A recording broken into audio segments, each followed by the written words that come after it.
Alright, let's get started with the quiz 3 solutions. The first question was very similar to the window frame problem. In this question, they make scooters, and there are two steps on stamping and assembly. Let's draw the picture. There is a stamping step and there is an assembly step. Stamping,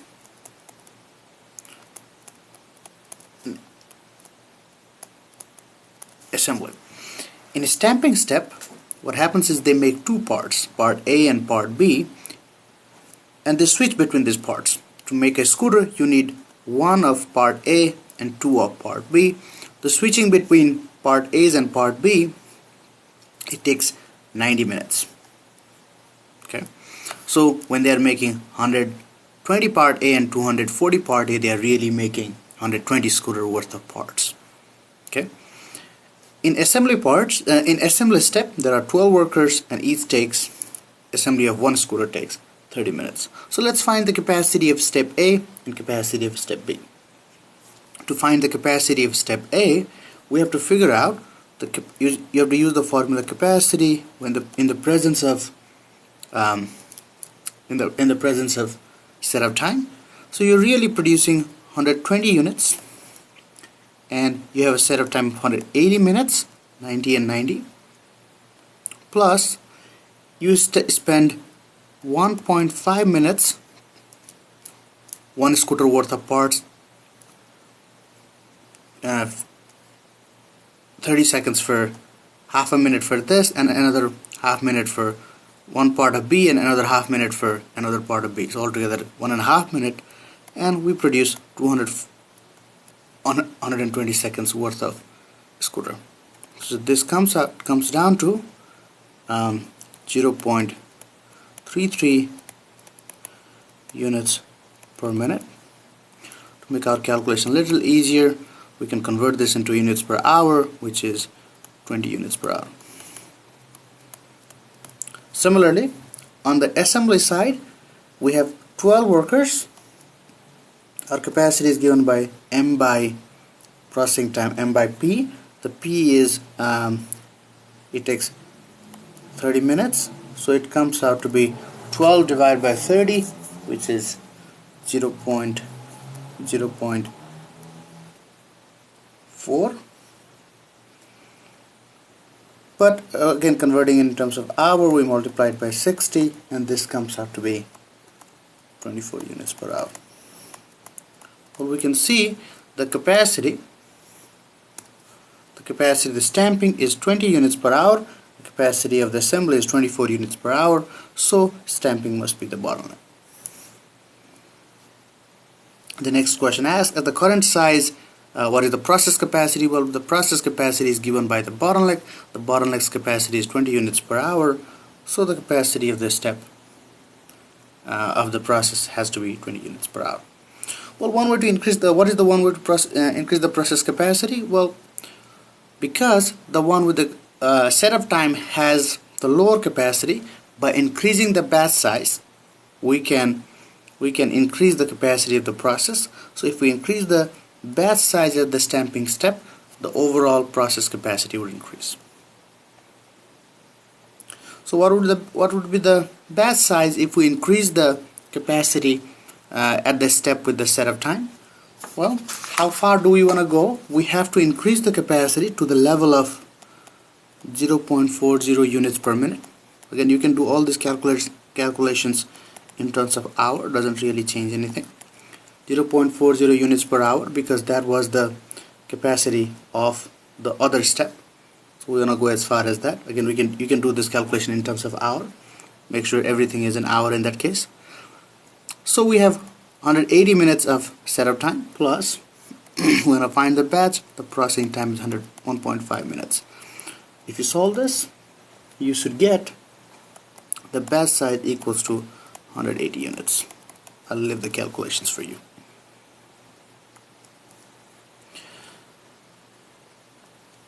In this question, well, what's happening is he's producing, just note in this question the numbers are different for different sets of for different sections, but that shouldn't change anything about the calculation. What's happening is she's producing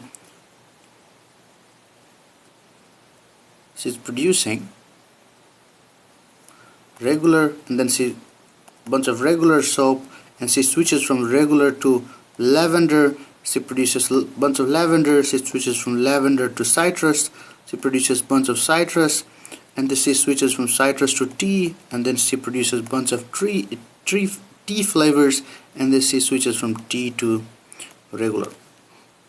So altogether there are 4 switches, 2, 3 and 4.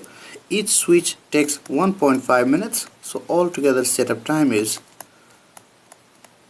6 hours, right? The total demand is, so demand of the regular is 150 plus another lavender is 120 plus 75 plus 50.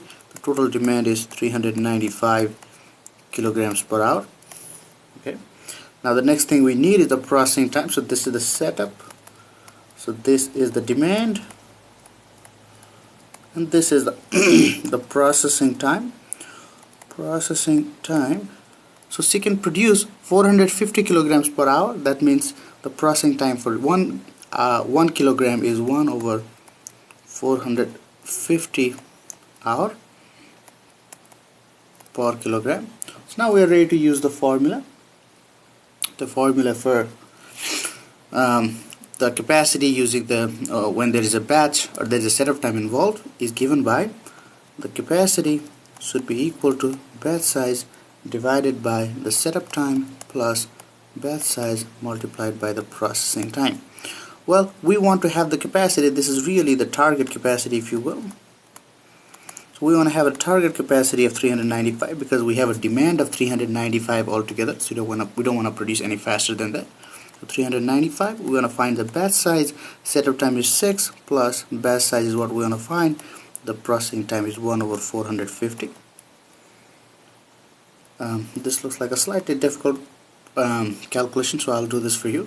So 395, so we'll do cross multiplication. 395 multiplied by 6 plus 395 multiplied by 1 over 450 b equals to b, or 395 times 6 plus, this is same as writing 395 divided by 450b equals to b, or 395 times 6 plus, you take it this side and subtract from 1b, this is 55b divided by 450.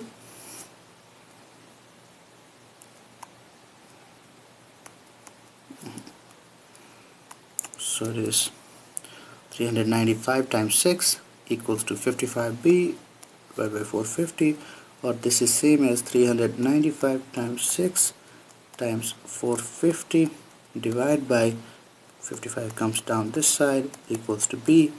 This should equal to 19390.91 kilogram. So the total batch size here, everything equals to 19,390.91 kilograms, but the question is how much is regular. So out of 395, 150 is regular. So 150 divided by 395 multiplied by 19390.91, this comes out to be 73663 kilograms. So she has to produce this much amount of regular soap in each batch.